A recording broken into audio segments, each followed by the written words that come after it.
So as we're discussing the, what was it, DMCA issues? Digital Millennium Copyright Act.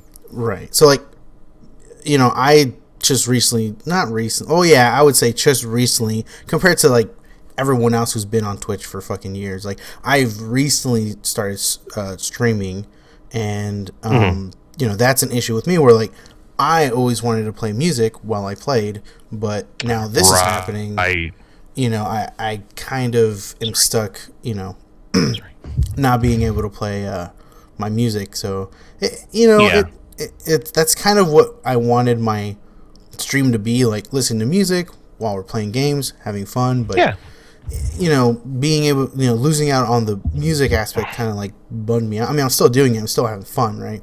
But it is something but I would imagine with any platform, it's like it takes half the fun away, because I know you're a very musically inclined person. It helps you a lot when you have some kind of ambient music to play and that sort of thing. I get you. I get what you're saying. It does take away some of the enjoyment for you. So real quick, are you recording right now? I am, but again, we can always edit. Okay. Yeah. So for anyone listening, hi, my name is Mark. I have no background whatsoever in any of this. I'm not educated in any of this formally. I am just your classic run-of-the-mill couch potato who loves video games, film. I like to pretend that I think I know a bit about political science. Yeah. And my name's Harry, and I'm a maintenance man who plays games. You're a guy named Harry. I'm a guy named Harry. The goal of this podcast, I would assume, I'm kind of saying this off the cuff, on Harry's podcast, even though it's his, and I'm going to be dictating the next couple of friggin' episodes just by saying this, is to essentially discuss current topics involving pop culture and media, reviewing games, music, films, maybe even comic books if we're so inclined, but that probably might not be, that probably won't be our cup of tea, given comics are not really our strong suit. We are versed in them a little bit, but nothing too crazy. The overall goal is just to create a vibe where we're kind of enjoying each other's company. We're saying a couple things that people can agree with, and hopefully making you laugh on the way. Yeah. And we'll probably like change our names to like Weenie in the Butt or something eventually, and have little sound effects. Yeah. Who's that YouTuber? Actually, Jake. He literally has like this corn outfit on whenever he does his streams. That's hilarious. You can just imagine that I'm wearing a corn outfit. And I'm wearing pajamas. Yeah. Oh, yeah. And thankfully, Harry sleeps commando, so it's just a hair suit. You might be thinking, is he Harry only in name, or is he Harry in life? You know what? I think I'm going to take. I think I'll take a topic. Okay. One of the topics that I am probably going to love to talk about is something called Star Trek. I can already feel Harry sighing.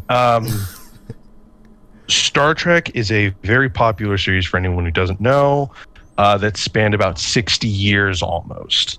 It's had a slight revival since 2017-18 with the show Star Trek Discovery.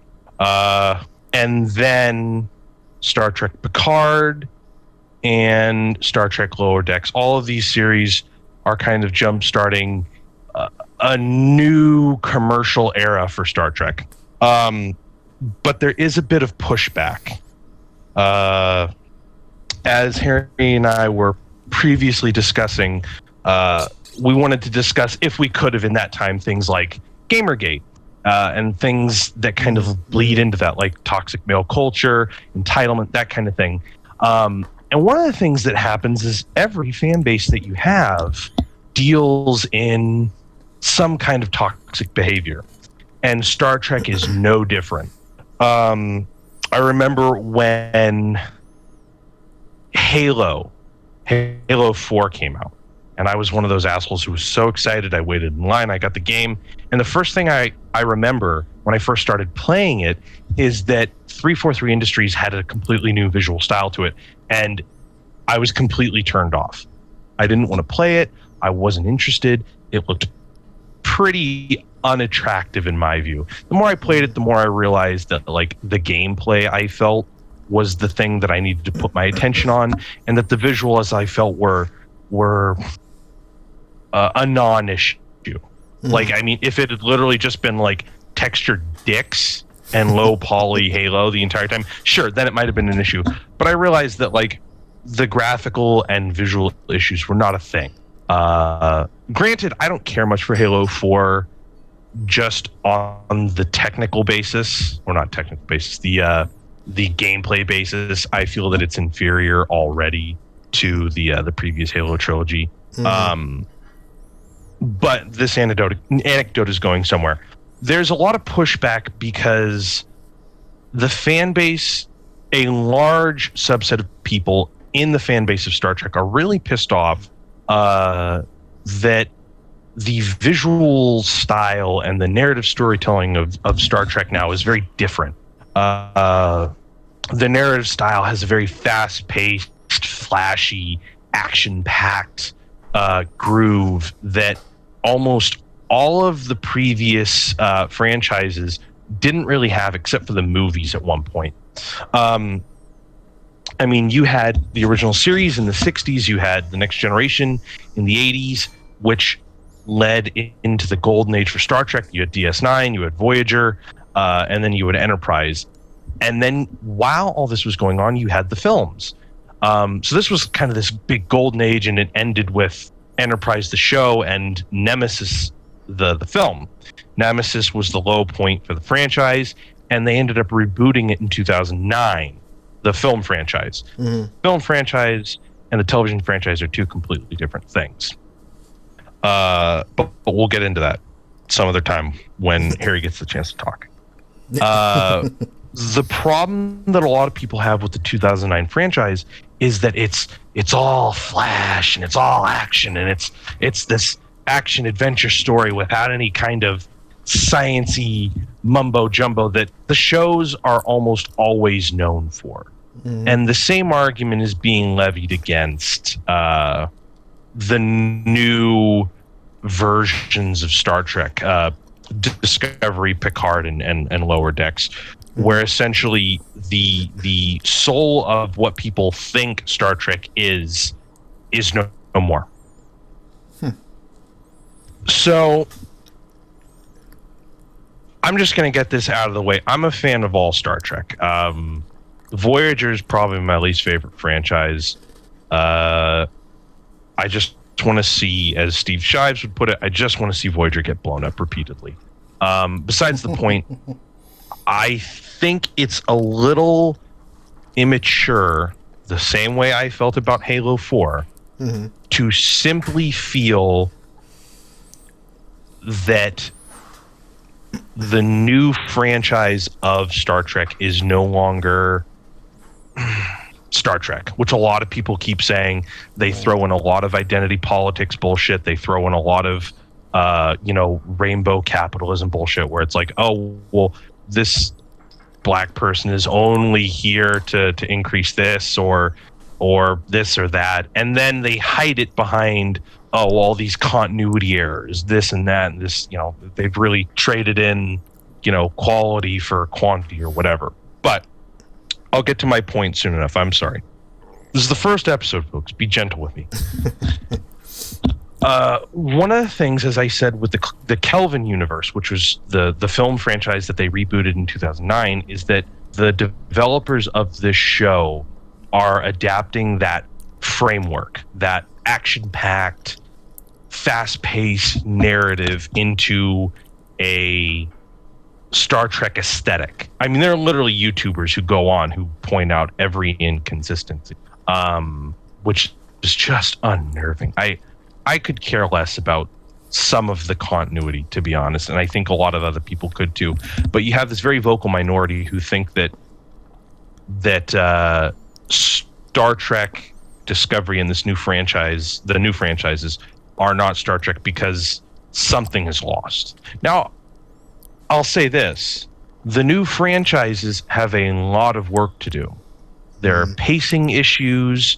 There is theming issues. I think Picard, despite a lot of its pacing, a lot of its character work, and a lot of its storytelling, has a great premise. And Star Trek has always been a show about modern contemporary issues. Another thing that people talk about is, why is this or that so dark and this or that so yada yada. I can make a very simple argument that the Star Trek that we have now is dark because the time that we live in. Mm-hmm. I will refrain from from mentioning too many non-media based politics. But I mean, right. Come on now. It's impossible for me to talk about a show that mirrors contemporary politics and contemporary atmospheres without talking about it. But the world is grim. Star Trek Picard is a show that essentially takes the character who was the biggest, that would have been mean. I was going to say teacher's pet. Takes a character like Picard, who was always by the book. Always. He was this character who's always saying, we need to grapple with our ethics, and we always need to show people the best of who we are. And then he's out of the military organization. Whoever is listening to this, if we get people and you're listening to this and you say Federation's Starfleet is not a military organization, I'm going to virtually punch you in the face. He leaves their military organization, comes back, and realizes that it's like this pessimistic shell of what it is, and that's perfect. And the same thing goes in line for Star Trek Discovery. Spoiler fucking alert, the first season and second season don't touch nearly on this pessimism that the third season steps into. Again, spoiler alert, for anyone who doesn't watch Star Trek, doesn't fucking matter anyway. Pardon my language too. In season 3, the titular ship, the Discovery, is flown into the future, where the Federation is the shell of its former self. All of these Federation members have disbanded, and they're all kind of feuding, and they're all kind of trying to pick up the pieces. And the backlash that I see from a lot of people is absolutely insane. But that's what bothers me. It's the veneer of pessimism on this show, because what's really going on is almost all of the characters point out that this place is in dire straits and the galaxy is in need of hope. That's the point.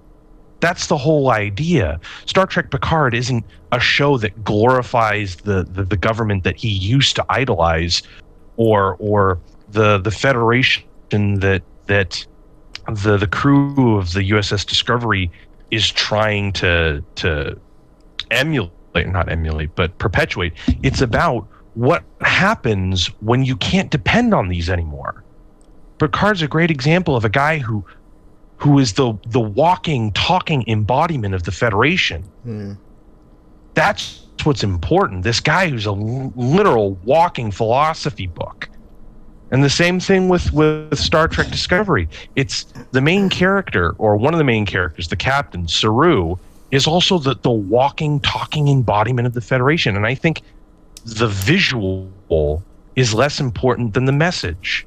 And that it doesn't matter what this looks like or what it feels like. What's important is the ideologies that they are trying to perpetuate. And again, whoever says that Star Trek isn't a political show, I'm going to punch you square in the mouth wherever you are. I'm going to find you in whatever hotel you're hiding in. Oh, man. You're going to get it. They have to be in a hotel. Yeah. Oh, yeah. The hotel.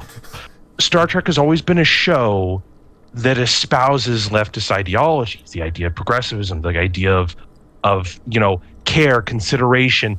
Talk first before you even consider blowing someone's head off.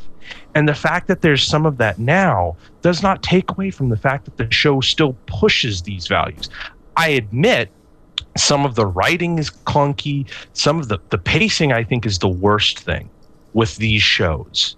Like, really bad. They have foregone some procedural episodes, like, I don't know, like the episode where Ensign Snarky gets stuck in the transporter and you have to spend 45 minutes trying to figure out how to get him out. One of the problems is that these new series are about 10 to 15 episodes, whereas the original series were 24 episodes, 25, 26. And this is a non-issue, because most of these series at the time were on network broadcast. What am I saying? Were on television at the time when this is how shows were done, like Gilmore Girls, Lost. Like, these were all like 26 episode shows. And now what's going on is you have prestige television, you have streaming television, where it's easier to put more money into these smaller seasons. But the problem is that it can hinder the story. But long story short, don't judge the veneer of this show just because it doesn't quite look like what you're looking for.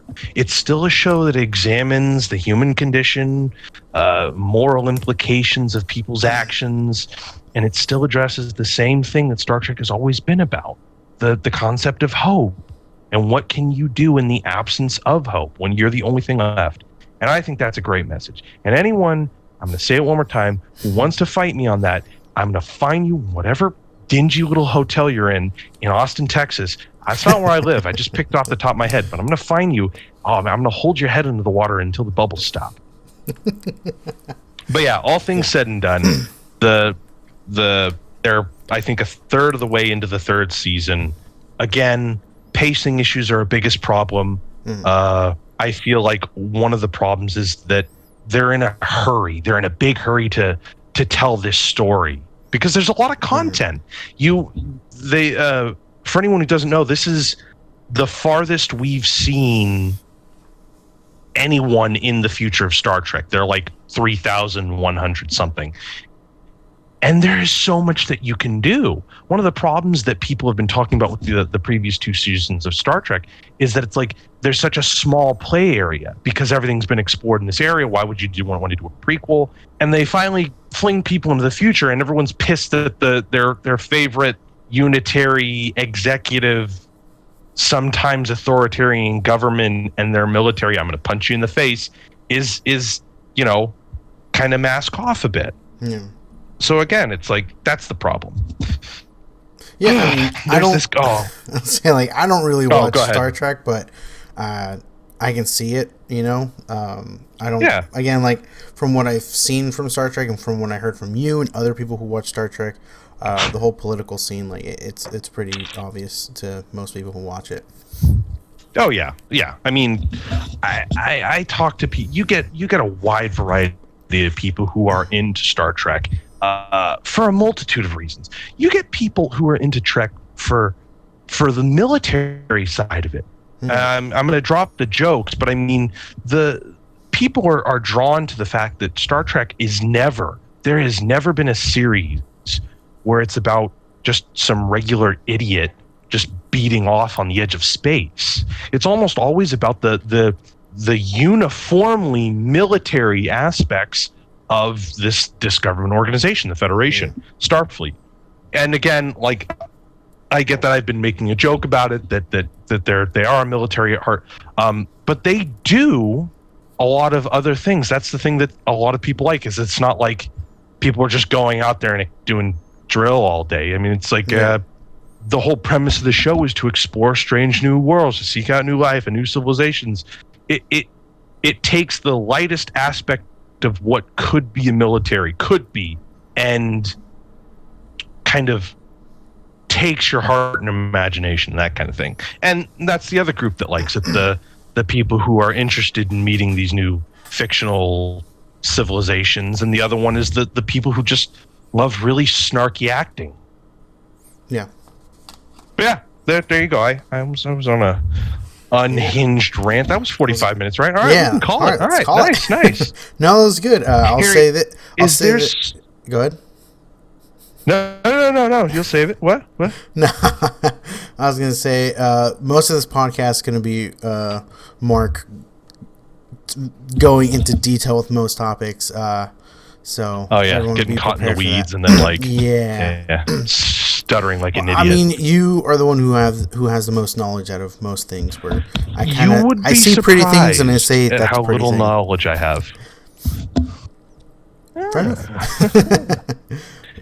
But yeah, Harry, is there any topic you would like to get caught in the weeds about? Anything at all that I can sit there and wait for the clock to chime in over? No. I just like your comparison of Halo to Star Trek. I never put two and two together. That was good. That was a great comparison because you're right. Like Halo, a lot of people are just not happy with Halo. You know, especially after 4. You know, like to me, like I never grew up with Halo. I was a Call of Duty player. So when Halo 4 came out, you fucking loser. Yeah. When Halo 4 came out, you know, it's like that was the closest thing to Call of Duty that Halo has ever gotten to, and that's like the most. Oh yeah. And that's like the most comfortable. Believe it or not, that's actually Halo 5. Oh, sorry. Am I confusing No, them? you're fine. You're fine. No, I don't think I've ever played Halo 5. I've never played Halo 5. Okay. Well, I think, you know what? I apologize. I think I probably stepped over your toes a bit, where it's more, Halo 4 was probably more reminiscent. But I think because you're a filthy fucking COD player, you might actually be more adept at Halo 5 because of the ADS, some of the more fast-paced gameplay. But yeah. Yeah, I mean, like I said, I've never actually played Halo 5. I probably would be the most comfortable playing Halo 5, but I've only played Halo 4 because Halo 5 is Xbox One, right? Yes. Yeah, I've never touched that one. So I have a great story with that. Great anecdote. This is going to take a couple minutes, okay? Sounds good. So I bought the game, I got to the first level, and then I stopped. Just a future reference, by the way, to anyone listening, I have no experience on like a programming level or any kind of like beta testing. Like I'm not experienced at all with any of this. I just love to talk. If you future 2 people who are listening to this 10 years from now would like to talk to me about this or something, you're more than welcome. I'm sure Harry and I can set up some kind of like joint email account where you can send me dick pics or something. But we don't have that much experience in programming or like the effort that goes into making these games. We are not shitting on like the producers of these games. I mean, we might shit on the people who crunch these people into making these games, but I have nothing but respect for the people who sit down, they put down months worth of work to making like the fucking testicle hair for these characters, and they won't see the whole thing until it's finally out. So just wanted to point that out. Harry, you go ahead.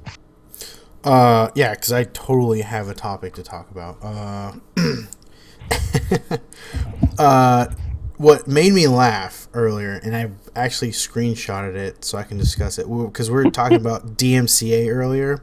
So Dr. Disrespect tweeted out, because I guess he's doing the Cyberpunk 2077 campaign. He's going to be playing it. Oh, Jesus. And he tweeted out, join me on December 10th for a DMCA strike-free full audio experience. And that made me chuckle because obviously he got banned from Twitch and now he's like killing it in YouTube.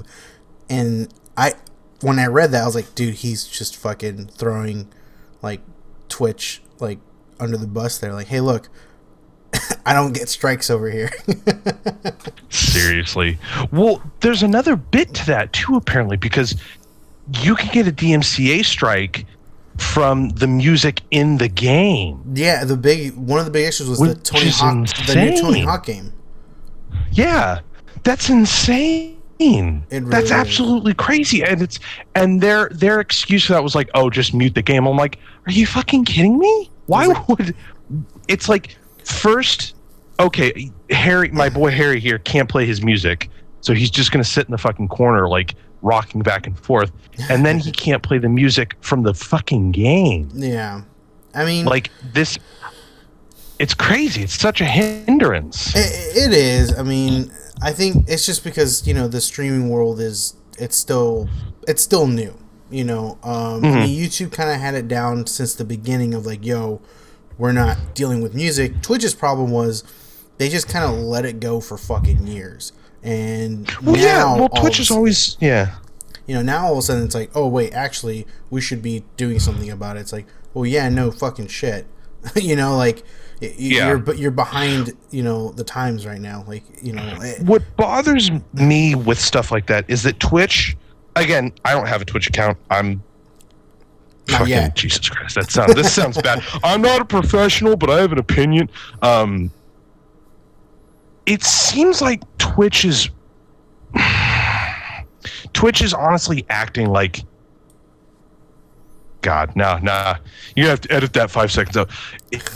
Twitch has always been willing to like ban the insignificant people, ban the people that don't make money. Yeah. And then like for the serious ones who make money, they just get suspended. They get departnered.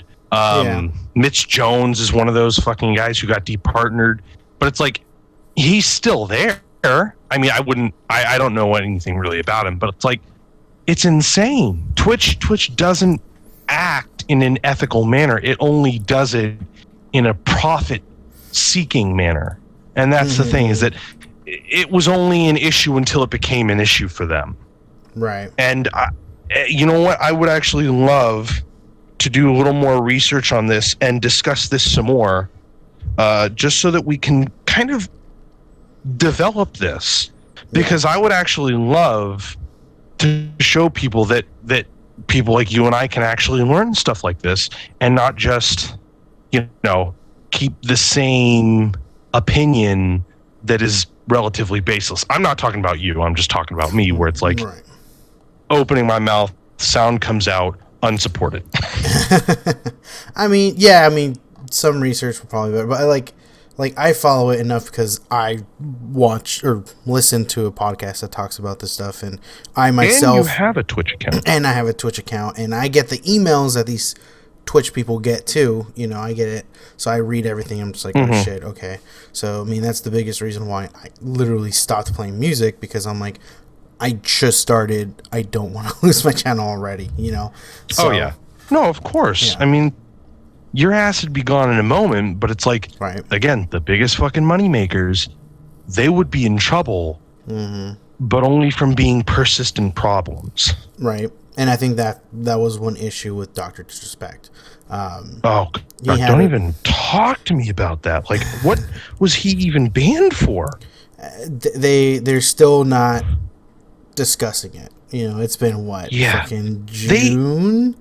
July? I don't know what's going on with that. They keep tossing around like litigation or lawsuit information. My girlfriend's a paralegal, so she's probably like steaming at me for using the wrong legal vernacular. Yeah, she's giggling at me right now.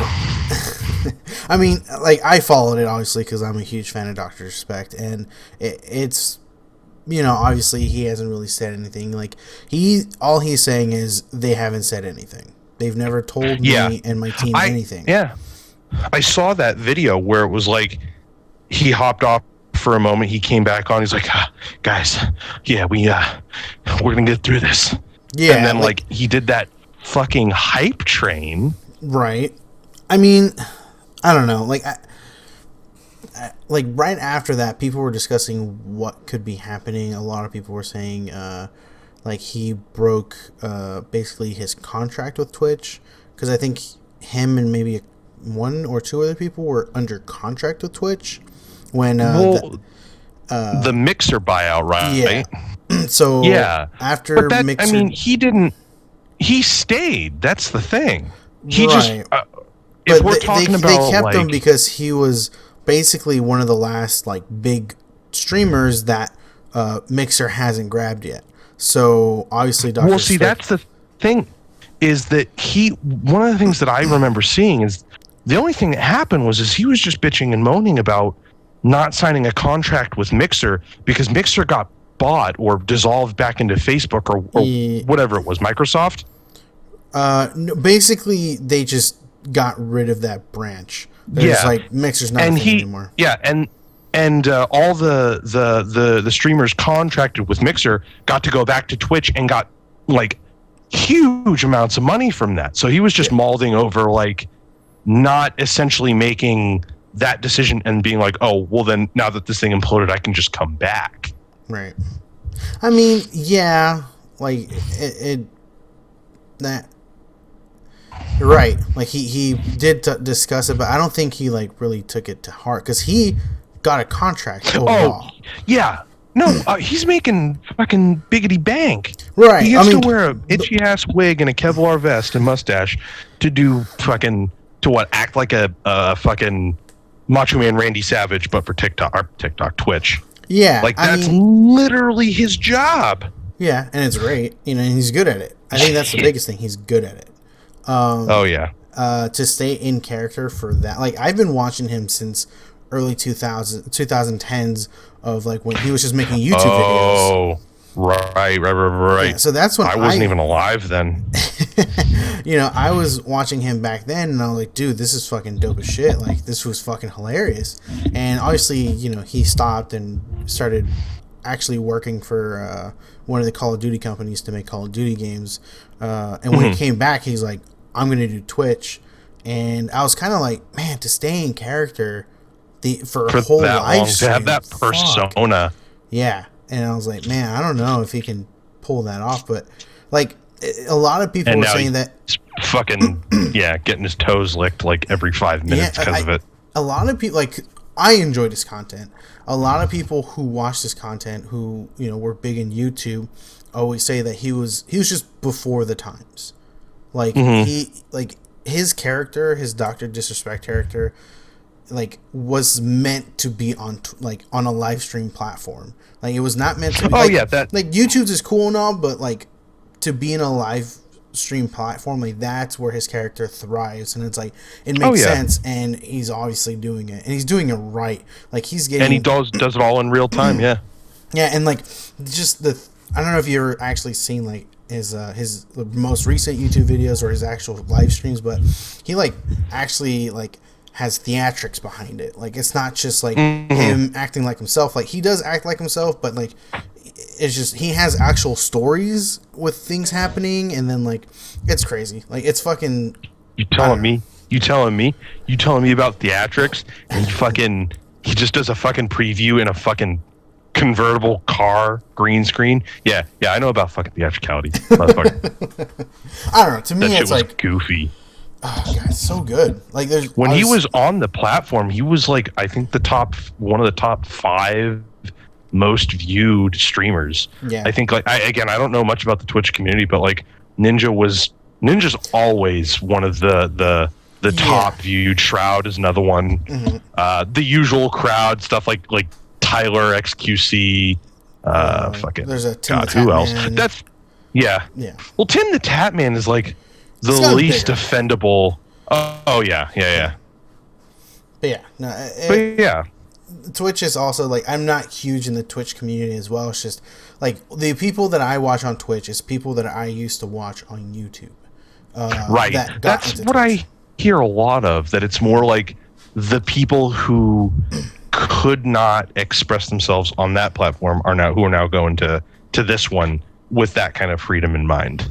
Yeah, and then also it's just like because YouTube takes away so much money, like it's so much harder to make money off YouTube now that Twitch is a lot easier because of subscriptions, donations, you know, all this other stuff. Twitch just, you know, through ad revenue and everything, like you're able to make way more money on Twitch than you are on YouTube. Like even if you have that seems so crazy now because the field is so wide with people now. Yes. Yeah, I mean, there's so many people that are just streaming and like there's like I click on a random game and there's like at least like 10 plus people streaming that game, and Oh, Jesus Christ! Yeah, and things like, for example, like Call of Duty, like there are thousands of people fucking streaming Call of Duty. And obviously I'm one of them. But at the same time, it's like, I'm not trying to make money, but if you're trying to make money through Twitch, it's like, it's honestly like, if you do it right. Not like me, you actually do it correctly, you can get a good fan base. What the fuck are you talking about? You are comedy gold. You went from like 16 followers to like 27. Do you have any idea how fast that ratio is in a month? God, I don't even know how that happened. For anyone who's interested, by the way, go to Guy Named Harry on YouTube for comedy gold. For comedy gold. Dude. I've known Harry for about 10 years now. Mm-hmm. We've been friends for a while. We were friends. We were introduced to each other through a friend of ours that we've known for more years. But we typically get a chance to play like Call of Duty or Halo or Sea of Thieves or any of the other fucking shit 12-year-olds like to shit on me for a while now. Mainly we've just been doing Call of Duty. Harry, again, Guy Named Harry on YouTube, has a really wonderful knack for editing videos so that they have a really good comedic slant whenever we play. I'm the worst player of the four of us. But the funniest. But that doesn't... you know what? Only when the lights are off. No, you'll get better. You'll get used to the light, and you'll when it's on me. You were born. Yeah, I have a really molded by it. I wasn't funny until I was a young man. By then, it wasn't funny to be a young man. All right. I think this might be a good spot to pause at the moment. I know it wasn't reaching the time that we quite expected, but I think we got at least 2 or 3 good topics out of the way. I talked a bit about media, Star Trek, television at least, and I can always talk about more movies. I'm not going to fucking talk about, the writer, D.C. Fontana, was the original writer of City on the Edge of Forever. I'll get into that, like, on a very minuscule basis. I would very much like to talk about, like, reviews for movies, controversy with movies, stuff like that. Not just that.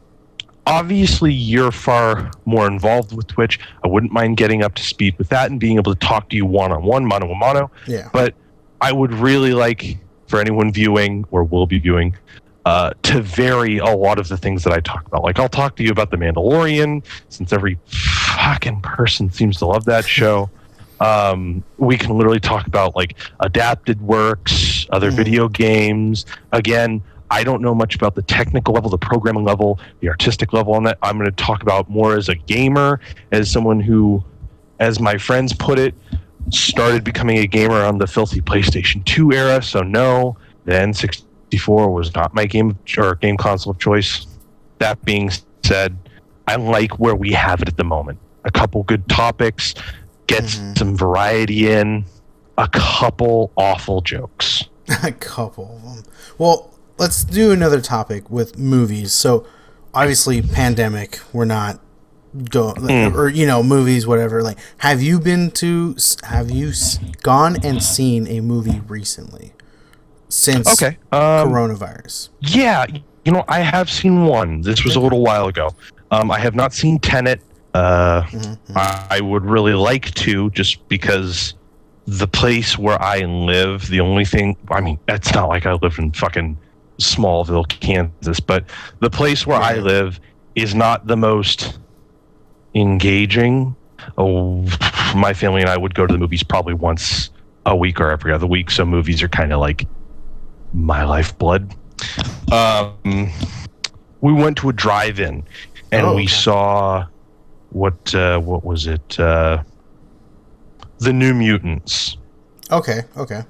So this movie, I would love to come back to topics just so I can retrospect on the things that I've learned since then. But this movie has been in like development hell for years. This movie, along with Dark, for anyone who doesn't know, this is the last movie of the X-Men franchise under Fox, the production company or the studio. It was under production hell for like 3.5 years. So they filmed it in like sometime like late 2017, early 2018. It was on hold.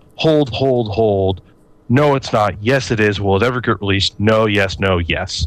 The cast were not able to give you like all these straight answers. And it was building to like this, oh man, are we ever going to see it? I would just be fine seeing it. Right. Dark Phoenix was in the same situation. It was released. I'll talk about that one some other time because I feel like people are really harsh on it. And I think the worst part of it is the ending.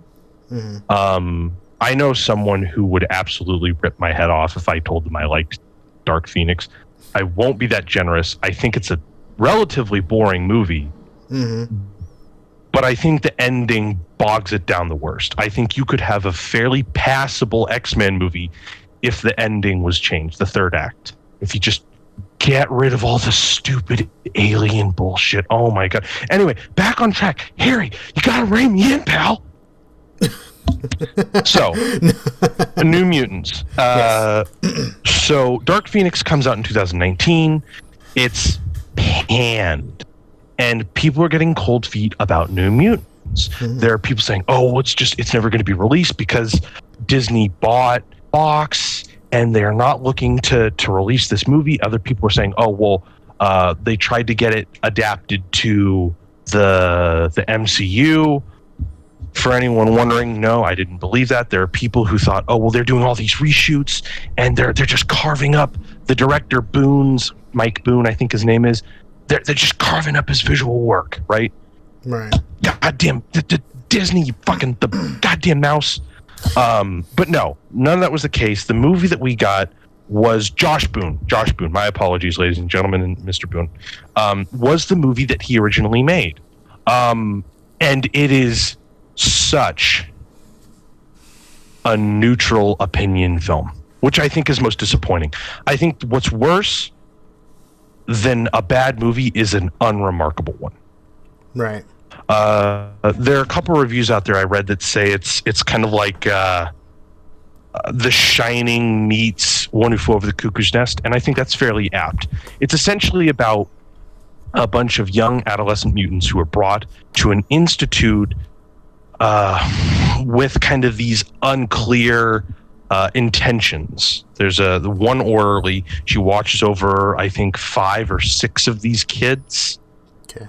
And they don't quite know what's going on, but weird occurrences happening the moment the newest member of this group comes in.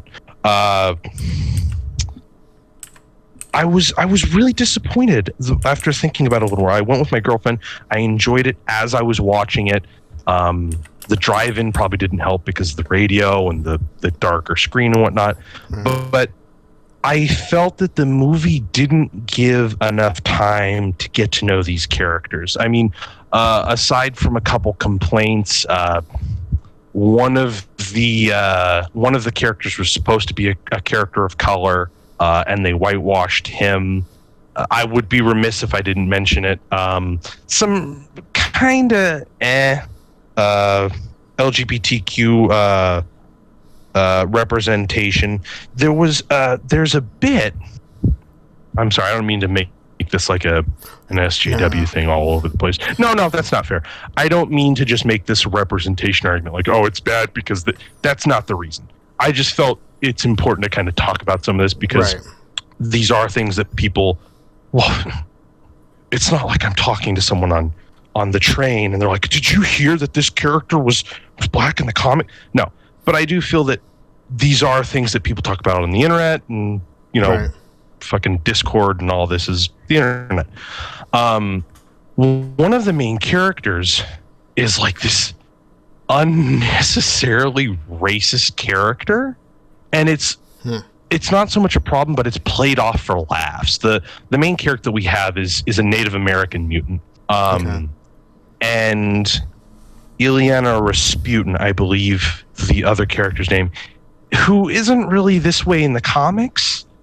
For anyone wondering, I believe she's got some kind of relationship with, not relationship, is related to big Russian chrome cock in Deadpool. Colossus. Yeah, there you go. So there you go. But I felt it was weird. It was weird writing. A lot of the pacing was clunky. A lot of the setup and payoff was fairly predictable. I don't know what it is. Again, like, I feel like what's worse than a movie being terrible is a movie being forgettable. And I felt like the X-Men franchise did such a great job introducing characters before and kind of dealing with their emotional turmoil and all this.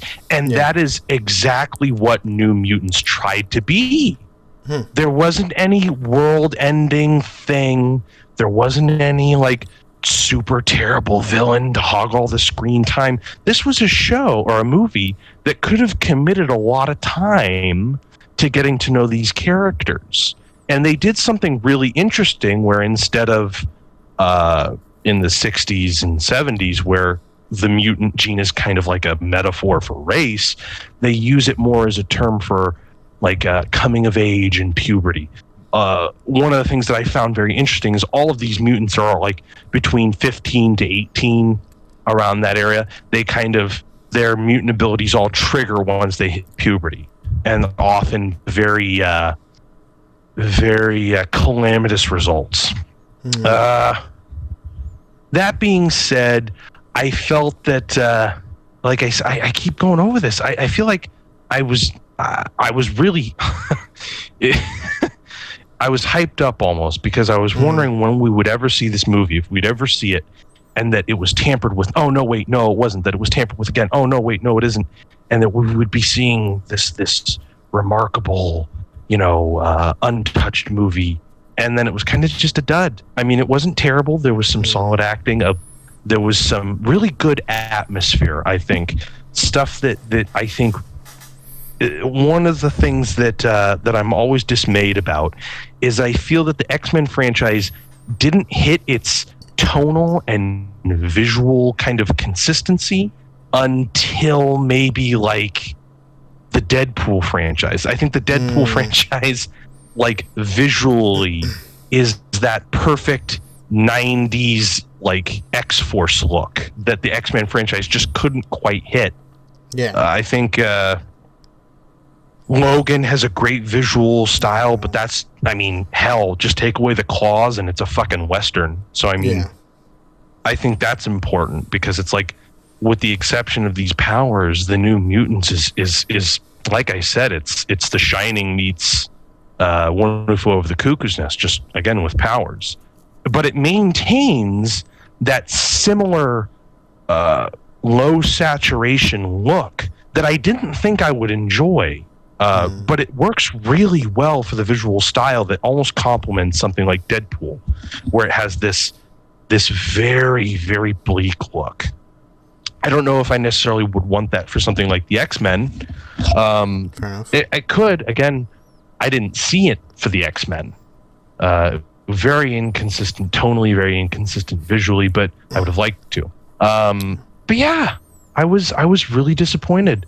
I was disappointed mainly through the hype, but as in terms of a movie, I felt it was lacking. Truly, sincerely. Fair enough. Yeah, I mean, What about you, Harry? Have you seen anything? new movie wise, no. Yeah. Nothing? Movie wise, Livy and I went on a small Disney, because we have Disney Plus. I have it for free for a year. And we went on a Disney tear. We watched Atlantis. The one with Michael J. Fox as the voice actor. That was interesting. Yeah. And then we watched Brave. I swim pretty girl. Pretty good. Exactly. We watched Brave, which is pretty cool. Have you seen Brave? Yes, I have. All right, so it caught me off guard because I didn't expect her mom to turn into a bear. And I was like, what? Yeah. It feels very like that almost felt like kind of like a weird whiplash, or it's like, oh, it's just a movie where she gets turned into a bear. But I think it's very important because the idea behind that is, despite the joke that Wreck-It Ralph 2 makes where she is inaudible, that she is made into something that Merida cannot not empathize with, but she can't communicate with. I think that's a really great not writing technique, really great thing to create a movie around, that she can't communicate with her mother to begin with, and then she's cursed and she becomes this thing who she has to learn to empathize with and communicate on a different level. And I think that's important, because what gets my tear-jerking boner going is kind of that missed opportunity, let's try to communicate thing between a parent and a child. Yeah. But yeah, it was a really good movie. What else did you see? Yeah, you didn't like it? No, I liked it. It was really good. The other one we saw and was Coco. Okay. Yeah, I don't know if you've seen that one. I did. Okay. And though I have to go away, remember me. Yeah, basically. So obviously my parents have seen it. Being from Mexican descent. So whoa.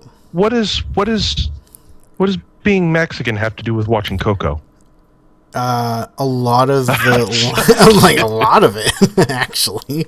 Yeah. So like obviously my parents were like, "Oh, you need to watch this movie." I'm like, "Okay." I'm like, I don't know. Like Disney's kind of been like not my thing to watch, as an adult. Pixar has always been something that I've always been into, but I think I can get behind you on that, where it's like Disney, I don't know about Disney. Disney's the bad cop, but Pixar's the good cop. Yeah. If basically I'm sitting in like an interrogation room and they're trying to get me to watch something, and Disney's the asshole with the rolled up sleeves slamming his hands on the table, then Pixar's like the guy trying to get my prince handing me the coffee. Yep. And they do a damn job. They do a fantastic job. I do feel that they kind of copy and paste a bit. I'm not saying that they copy and paste fucking Wall-E onto Up, where fucking Mr. What's-His-Name is a fucking robot. But I feel the very successful template, the tear-jerking, the writing that is usually fairly fluid, comedic, heartfelt, is almost always reused to the same or similar degree. Yeah, I mean, when you watch a Pixar movie, you're bound to obviously laugh, but you're also bound to, like you said, tear-jerking. I have no soul, so I don't tear up, but, most people that I know tear up. Right. Oh, so, yeah, I tear up a bit. With the fucking... Are you kidding me? They managed to... The fucking Up... I was sitting in the fucking theater, fucking whelping like a little bitch. Yeah, and because of toxic masculinity, I had to put my head down, and I couldn't cry in front of people. Right. Unless I would have been beaten with a burlap sack. No, but all things said and done, when I say a lot of the stuff they have is samey, I'm not taking away from moments that I genuinely enjoy. I'm always, every time I watch Incredibles and the bit when Sinestro, Jesus Christ, it's a medication. Don't eat it unless you're pregnant or may become pregnant. When Syndrome is firing the rocket on the plane and they're trying to get it to abort, that moment is so tense. And some of the writing for all these other scenes, Wall-E, Up, Cars, even Cars is like one of my least favorite fucking Disney movies. All of them have these really great moments that build upon specific emotions. Right. It's not like they jerk you the same way with each time. It's not like the end of the second the end of the second act is always this moment where you have to cry and all that, just because. They always find a way to introduce reasons and different ways to express that and manipulate your emotions fairly well. Yeah. So hands Okay. Nice job, for Pixar. you, Pixar. Pais Obja Ixnarpa. And other than that, I watched Casper recently. Put that on the chat. Who are you going to call? Someone else. Someone else. That is the Dude. greatest crossover since fucking Unbreakable and Split. I still have not seen Split. Don't do that to me. I'll have to watch it once it gets into So- Netflix. Yeah, that'll fucking happen. Right. So for anyone wondering and thinking of how they can judge me any further, my top 5 movies is going to be not in that order, but just so I can tell you. Oh, you know what? I think I'm going to have to give you my top 4 because my top 5 is always changing. Unbreakable, 2000. Brick, 2005. The Thing, 1981. And Office Space, 1999 or 2000. So come at me. What's your okay right now? Currently, what's at your top 5 spot? Hold on, I think I went over that one. So Unbreakable, Brick, The Thing, Office Space. Office Space. What would be? Because you said your top 5 changes periodically. But right now, at this You know moment, what?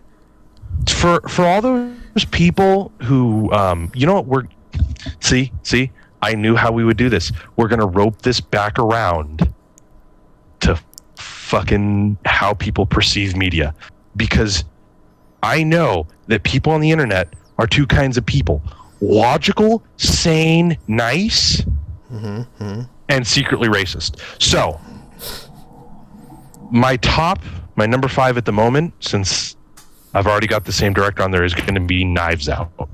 Knives Out. I still have not seen it. I've heard great things. I will show it to you. If you want, actually, how about when everyone stops dying and the big orange man is gone and we can dock. We can we can watch movies and kind of discuss them and then discuss them afterwards. Or we can do a thing where you and I watch it and we'll kind of just do what you do on Call of Duty, where we kind of just like take the funny parts of the insightful bits. Yeah, definitely down to do that. Because I love Rian Johnson.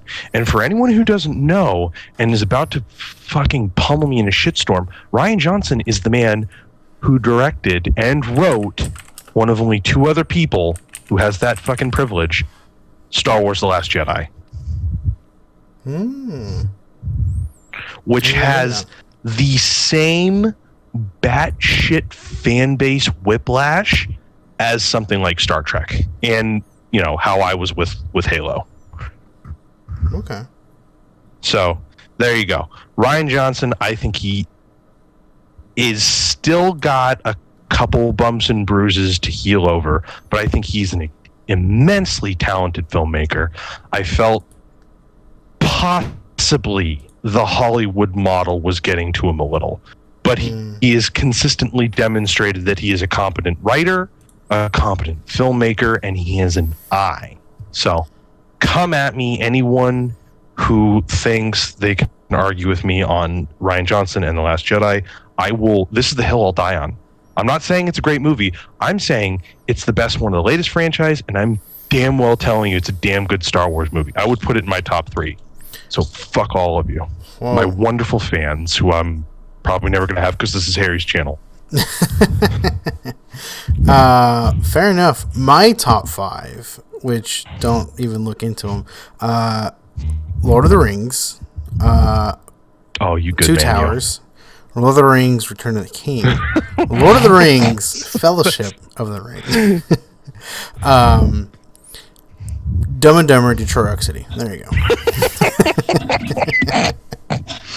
For anyone, If you want to know who I doesn't am, there you go.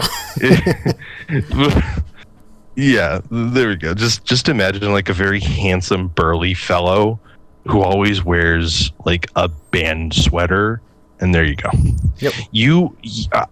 His house is his apartment, his place of living is beautiful, by the way. But in his cabinet, fucking Christ, cabinet, in his bookshelf, he has like 3 different kinds of the same Lord of the Rings collection. Yeah. And he's got like a bunch of different Silmarillions. I don't even think he's read either of them. No. I think he's just read one of them, which is disappointing. Yeah. But yeah, I look at mine and I just have fucking Dune and Dante's fucking Divine Comedy, which are great reading. I haven't read them, but I hear they're great reading. Well, the thing about Dune, you see, is I was inspired by the movie to read the book.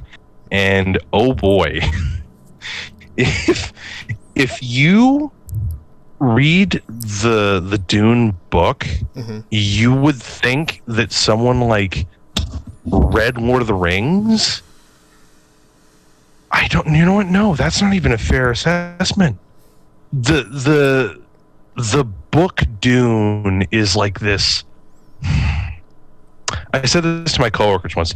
It's Godfather and Star Wars put together. And that's it. That's it. And I don't know how you fuck that up. but yeah, so that's what's on my shelf, and a couple history novels, a couple comic books. I'm one of those fucking white bread comic book readers. But yeah, anyway, way more interesting. Silmarillion, 2 different kinds. Everyone, 2. And I'll still bet you if one of you fucking have you read? You one of those fucking credentialists comes. I swear to God, if you quiz any of us on this bullshit, we're gonna come to your house. Or we're gonna come to that hotel you're sleeping in. We're gonna find you. Yeah. Yeah. I don't know. Anything else you want to chat about? I don't know. I figure we have a couple things that we could probably extend into full-on episodes, which I wouldn't mind doing. Mm-hmm. But I think this is pretty good. This is pretty good. Yeah, I think for our first one, I think next time we can have some more topics to really focus on. Oh yeah, I'll definitely write a couple of things that come to mind. Mm-hmm. Maybe do a little bit of research more on the things that we've been talking about. Yeah, to see what comes up. Like if something comes up about like anything that you're like, oh, this is intriguing. I'd like to discuss this. Like, just let me know, and I'll do my own research and stuff like that. Of course, I mean it's like. The whole Twitch thing is something that's going to be ongoing. I mean, it's not like we're just going to talk about this once and then be like, oh, well, fucking Twitch exploded. No need to talk about it ever again. Yeah, true. I mean, I'm going to say at some point, maybe in the future, we can always live stream our podcast. So we can actually I'd be down. Have people in our chat discuss things, maybe bring topics up. Yeah, I'm definitely down for that. And kind of talk about that, But yeah, But I'm definitely down for oh fuck, what was I about to say? I'm definitely down to interact with all 5 of the people that we're going to be rounding up. Yeah. So, and there are always ways that we can interject a bit of entertainment into. So. There's plenty of rants that I have that I've been you've heard a few of them already. There's a few more that I've just always had internally that I would love to just splurge out of my mouth and into the internet. Oh yeah. And you know me, I was probably born for the internet. I have no skill, no recognizable knowledge other than like vague movie YouTube videos that I can just say stupid, ignorant stuff about. I mean, honestly, at some point, I wouldn't mind you being the true host of this podcast and just me. Well, yeah, this is so soon. This is our first episode. You're gonna tell these people my grand plan? Livy and I always watch Stephen Colbert, and I've told you this multiple times already, but it's like that is you. Like I think like at some point once you get used to the light, you know, like you're saying, you know, I think you're just gonna be way more fluid. Like it's gonna it's gonna turn into second nature, and you're just like, you know, like I obviously at first, like when I first started streaming, like I was kind of like, oh man, I don't know, like should I be saying, like, it's like everyone just the stuff that I like looked up into, you know, like, oh, like how to get followers and this and that, like, and you know, I kind of looked into it and saw it, and I was like, all right, so this is what you have to do, and this and that, like, you know, it's like always look at your chat, always talk to your chat, this and that, and like I think about like don't be afraid to punish them a little. They like it rough. Yeah, like get in there. Gotta be a little mean. Like, you know, like I think it was like the third or fourth stream that I did. I just kind of like just didn't really care, you know, especially when like I was just like, you know what, the chat's a chat. This is not my like career. I'm not trying to, because like most of the videos I was watching, most of the articles I was reading were based off like how to get a bunch of followers, how to how to make like the most, you know, views and this and that, and I'm like, you know what, in the end, like that's not what I'm really aiming for. I'm really aiming for a community, so like where like people can be on the chat with each other, and I'll look over at the chat here and there, and you know, chat with them. Like I'm totally down for that. Like create a spot where it's like hopefully we can get a decent amount of people, but like overall I kind of just like essentially being on the phone talking about fucking movies, video games, and like current tech. Yeah. And again, like hopefully this is a place where I mean I can learn to develop some of this a little better. Like I can come to you, gain a little more information, hopefully a little more credible, and talk about that, disseminate that kind of thing. Yeah, and like structuring a podcast, because like, you know, like you even caught yourself a couple times where you're like, oh, rope me in here, and I'm like, oh yeah, like I don't like once like to me like I don't mind going from, you know, one topic to another, and like kind of getting completely away from the original topic. Like I don't mind that, but like you're right, like we do need to like maybe like go off topic for a second, but always come back to the topic that we were originally talking about, and that's something that we're always gonna, I think for me, I'm gonna have, you know, issues with, and I'm gonna have to try to rope myself back in, you know, and like, well, again, it's like if the only thing I'm worried about is like signposting a bit. Like if there's a way we can show people like, hey, we're going to be going from when Mark fucking stutters his way through Star Trek versus the DMCA takedowns. That's what I'm ideally hoping for, with a bit of control. But like, I really don't care. Like you were saying, when it's like, we managed to go from like DMCAs to Dr. Disrespect, all in the same discussion of Twitch, at least. Like, if we're talking about DMCA and then it switches to fucking the rules on like political violence, and then it talks to like a little bit of Twitch drama, like that's fine, because it's all within the context of streaming platforms and specifically Twitch. Like if all of a sudden I was like, oh yeah, Trainwreck's at it again about Bin Laden's daughter, right? Like, come on now, that, you know. Yeah. I agree. Then that would be something. Yeah, I'm liking what this is at the moment. Yeah, like I think it's fine. Like I don't mind posting it up on my channel for now, but like I don't mind us making a channel later, and then that being specifically for the podcast. Like, and I don't want it to be like my podcast. It's our podcast, because like I'm really like I don't want to seem, but I'm like relying on your, I know you say you're not knowledgeable, but I'm relying on your knowledge and your, you know, the way you take in information. Like the way I take in information is like nothing compared to how you take in information. So like, you know, I'm relying on your intake to like, you know, get the conversation going. Because like, no, of course I get what you're saying. Where it's like, and believe me, I'm the same exact way in other ways. Like fucking, what the fuck am I going to talk about in music? And a few of my rants are music related, right? So it's like, that's why I'm like, you know, like on those topics, I'll probably go off on my tangent about what my rant is, and then like you'll kind of like give me thumbs up, like, yep, And then I'll be like, all right, next topic. And you were like, you sat there and you were able to at least follow what I was saying with track. And if you have any questions, you know me, I'm willing to like go into the weeds on specific stuff. But like, if I have any questions, I'll just ask you. Right. And I'm fairly certain anything we talk about, unless it's like super niche, and I know that the community that you and I hang out in, well, maybe me to a lesser extent because I'm the fucking dweeb who's just friends with the musically inclined people. But like, I get that if it's like super niche and I don't know what I'm talking about, sure, I'll just follow along. But like, I would not mind interjecting on something if I feel like I can keep up a bit. Yeah, definitely. So there we go. I mean, you have some knowledge in some music, like maybe not to what we listen to, but you do have knowledge on some music.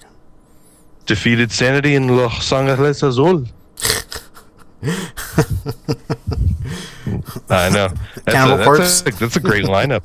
Yeah, 1994 album, The Bleeding. Yeah, classic. Very classic. Controversial choice. Sure. But yeah, dude, I think this is a great little wrap up right here for fucking our first fucking podcast. Yeah, I don't know what our outro is going to be. Should we have a song, a melody? Do we just say goodbye? Oh, we can do that shit. Yeah. Bye. Ding. Yeah, no, you know what we'll do? We'll have to come up with like an intro of like the two of us going into an elevator, and then the elevator breaks down, and then the elevator at the end starts to function back up, and it's like the beginning is elevator music, the end is elevator music, and then we just walk away. Dude, that's so fucking brilliant. No joke. It's just like we get stuck in an elevator for an hour. We just fucking start chatting about whatever the fuck we're chatting about. There you go. Yeah, I'm down for that. Dude, yeah, we need to figure it out, but we will do it. Yeah, of course, dude. I'm down for that. Fuck yeah. And like if this actually gets rolling and we can get like big enough, like I would not mind putting a little money down for like some kind of quality animation or some kind of quality fucking what am I saying? Music. Yeah. I mean, we know plenty of musicians who'd probably be able to make us a little melody. Oh god. That'd be so good. Yeah, dude. All right, let's end it here. I don't know how to end it, so I'm just gonna say. Well, thanks. then how about? Good. Yeah. Hold on, real quick. If this is the case, we will try to be uploading regularly, probably at least once a week. If we talk anytime during the week and we're like, "Hey, got some feelings I want to talk about," or "Hey, I want to talk about this stupid shit that happened on The Mandalorian because I really want to talk about my growing disappointment with the show," but you know, that's whatever. Like, I just need someone to talk to. Then like maybe we'll do an extra episode if we have the time or whatever. But like, we have lives, and we know that a lot of you neckbeards. Well, I'm a neckbeard technically, so I'm a handsome neckbeard. But yeah, you are. We know that a lot of you guys. Yeah, thank you, my man. My burly bit. Okay, my lady has to specify that I am happily taken. But like, we all jokes aside, all things said and done, we try to do this. We will try to do this at least once a week. We are trying the best we can. If we get the chance, we'll do more of the episodes, but more episodes on a weekly basis. But at the moment, it's just going to be one. Yep. And it does not just have to be limited to media, although I think at the moment, this is kind of what's getting the ball rolling for us. 100%. All right. So anyway, outro music. I was trying to do the Boondocks. Boondock. Yeah, the Boondocks. Whatever. Yeah. All right. He's a bitch ass. Harry. Mark. We need code names too. Oh god, yeah. I don't know. Like Weenie in the Butt, or like I don't know. Like Shadow Wolf and Dark Bear. Or Savage Animal. You fucking asshole. All right. Folks, you have a good night or good day, wherever you are, whatever time zone. And we will catch you sometime next week, okay? All right. Catch you on the flip side. Goodbye.